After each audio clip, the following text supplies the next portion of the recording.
Je suis issu d'une famille où j'ai vu une photo de cet appareil pendant toute ma jeunesse. J'ai toujours vu Marie Curie avec un air étrange, avec un poids dans les mains.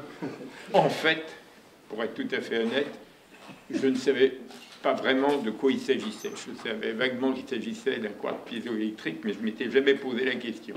Le jour où j'ai pu moi-même, grâce à Bernard, faire une expérience et comprendre à la fois comment cette expérience était menée et en même temps l'extraordinaire précision de cet instrument, j'ai réellement eu une joie et un plaisir qui m'a fait pénétrer dans la compréhension à la fois de l'histoire de la science et je dirais de la physique. Pierre Curie a imaginé cette manip pour pouvoir quantifier de manière un peu précise l'évolution qui se produisait dans le raffinement des produits qu'ils étaient amenés à raffiner dans l'étude des rayonnements de Becquerel, parce qu'on ne les avait pas encore intitulés radioactivité. Il était absolument nécessaire qu'ils puissent avoir des éléments de mesure et de comparaison qui soient précis et sensibles. Donc Pierre Curie, je pense dans ses longues insomnies, a imaginé de réunir ces trois appareils pour pouvoir faire cette mesure. Le premier, qui est un étalon de charge électrique qui est composé de la balance piézoélectrique de Pierre Curie, c'est une lame de quartz sur laquelle, quand on tire dessus ou quand on pousse dessus, qui génère des charges électriques. C'est le résultat des travaux, de ses travaux avec son frère Jacques.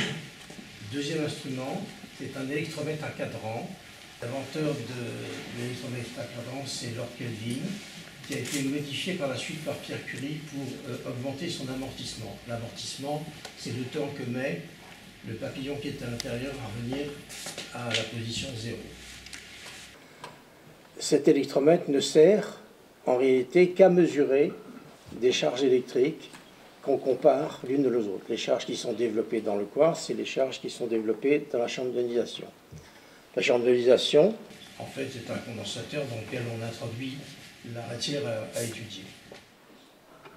La mesure consiste à ouvrir le circuit, laisser l'électromètre prendre sa vitesse normale, déclencher la mesure de temps devant un repère fixe, alléger la nacelle de manière à générer des charges inverses à celles qui se développent dans la chambre d'ionisation pour ramener le spot à son point d'origine et arrêter de nouveau le chronomètre quand on repasse devant le même repère fixe.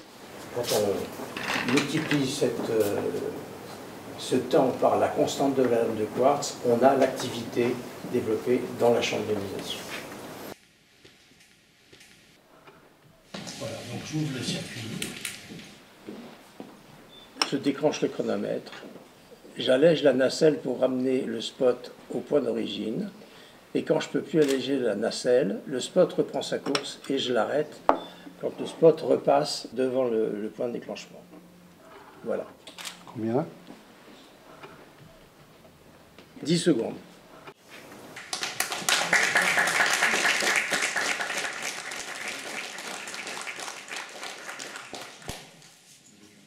Il ressemble à une petite lame de verre. C'est relié avec des souples et qui est une lame qui est métallisée sur chacune des faces. Et quand on tire dessus, on génère des charges électriques sur chaque substrat. Alors l'intérêt du quartz, c'est qu'on a toujours les mêmes quantités de charges qui se découpent. La seule chose pour laquelle il est vraiment sensible, c'est l'humidité ambiante.